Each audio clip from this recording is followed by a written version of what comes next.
Hi again. Thank you so much for watching this second tutorial. I'm really excited to start filming more. Today what I wanted to do was more of a smoky day-to-day eye look. I get a lot of friends who ask, how do I make my makeup a little bit smoky during the work week so that I feel a little bit more glammed up but not over the top to where it looks like I'm going to a nightclub or like looking like a panda. Hopefully this will be a very usable tutorial, something that you can wear day to day. I used a lot of matte. Actually, I used only matte on my eye area, so I don't have any shimmer whatsoever, which I think is really beautiful on a smoky eye. It also kind of tones it down so it doesn't look too glam, but you can do what you want with it. I mean, you can definitely make this darker just by using more shadow. I was very light-handed in my application, but I did use a lot of Bobbi Brown colors. I used pretty much the entire Bobbi Brown palette on my eyeline, so I'll list all the colors below in the comment section here underneath of the video.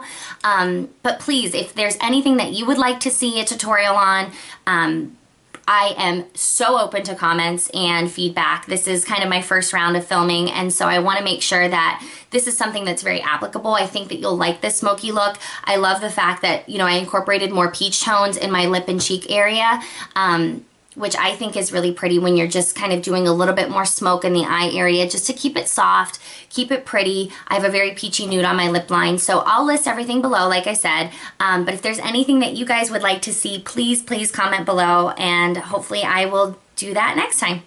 Have fun for watching. Have fun for watching.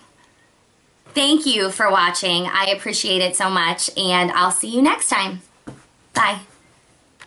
So I'm starting off with my base already done. I've done my foundation, concealer, blush, and highlight. And I'm going to first go in with Anastasia Beverly Hills Brow Wiz. I'm using the shade Taupe.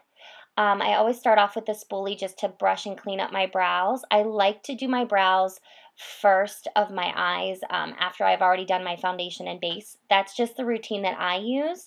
I think it just looks cleaner that way. So I'm going to go in and pencil in my brow. I like to do small brush strokes and very lightly, start light-handed on the inner part of my eye, and then I'll get heavier-handed towards the outer portion of the eye. This way it doesn't close off my eyes. It looks very natural and very open. So I'm just going to go in and basically pencil that through until I get the desired thickness that I want. With a smoky eye, I don't like a really heavy brow. After that's done, I'll start with the MAC Paint Pot. I'm using the shade Painterly with a Lancome concealer brush. I like to use a brush to put this on. I basically spread Painterly all over my lid. I absolutely love this paint pot. It's great as a base. It looks natural on almost any skin type. I put this all over my lid and on the bottom part of my lid as well. This is what I'm dealing with. This one. Yep. Go down, Jake. So next I use the Bobbi Brown. This is a paint eyeshadow. It's a cream shadow. It's in the color Steel. And I'm using a Sigma Precision Round P82 brush to blend that in. I love this brush. It's a synthetic fiber brush, and it's great to put that color all over the lid without getting too heavy-handed. I'd rather start light and then build the darkness. As you can see, I'm just doing light strokes and buffing that out. Next, I'm going to use the Bobbi Brown eyeshadow in the shade Gray, and I'm using another Sigma brush to blend that out. I just do small circular motions all over my lid and then up into the crease. I always do the windshield wiper motion blending upward towards my brow bone, and you can layer this as much as you want. You can get really soft or really heavy with it. After that, I go in with another Bobbi Brown color. It's Wheat number 30, and I use the MAC brush for this. It's a little bit of a larger brush. I'll put it in the link below.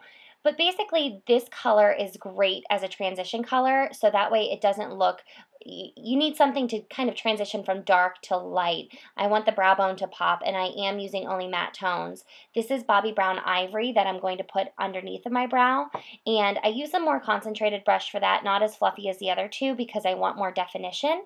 In between this, I will go back in with that wheat color and just use it to blend the two colors back together. It just creates no harsh lines and blends everything out. Next, I'm using a pencil brush with the gray again on my under eye. I like this, like I said in my last video, just to create a little dimension between my eyeliner and my concealer. Then I'm going to go in with a gel liner. I'm using Maybelline Blackest Black. I really like this one. I got it from another YouTuber on here, and it stays on great. I use their pencil that comes in the kit. It's like $4 at Target. Go get it. You won't regret it. I use that along my lash line just to basically darken that eyeliner. I don't want to be really heavy-handed here. It's always better to start on the outer part of the eyelid and then work your way in. That way there's no heaviness on the inner part of the eye. I always like to keep more product towards the outer corner. It keeps the eye open and definitely makes the eye color pop more. Now with this, I'm going in on both sides. You'll see I'm going to line my other eyelid as well, and just kind of light strokes back and forth. I think the gel is really easy to work with, and it's definitely long lasting. It stayed on all day without creasing or hitting my top lid, and I definitely have a little hood there, so if it's not creasing on me, it's not going to crease on anyone. Once I'm done with my eyeliner, I'm going to go in with my mascara, starting off with the Urban Decay Perversion Lash Mascara in black. I really like this one. It's very fluffy. I'm using it just as a first base coat because I am going to then go in with my Younique 3D fiber lashes for a little more drama. I still don't think this is too much even for a day-to-day. Once I've got a coat, this is just a clear coat of the Perversion mascara, then comes Younique. So I'm using the transplanting gel first, and I'm going to coat my lashes with that. And I do a heavier coat of that first just so that I can grab onto the natural lash fibers. I then go in with the natural lash fibers, which are definitely more fluffy and fuzzy, and it gives me more fullness. Then I just do one more top coat of the transplanting gel, and boom, lashes done. So after I've finished my last coat of that mascara, I'm then going to go in with a MAC lipstick. I love this lipstick. It's called Kind of Sexy. It is a matte. I think it's a beautiful peachy nude on anyone that's like ivory tone or even a little olivey undertone. And then I'm going to go in with the Buxom lip gloss. This is in the shade Moi, kind of like Moi, I think. It's a great top coat, and that's it. I hope you enjoyed this tutorial. I hope you found it pretty useful. I think that most people can wear it day to day. It's a very easy look, very easy to blend, easy to pop on. If you have any questions, I will put the colors in the link below, and thanks for watching. I appreciate you guys.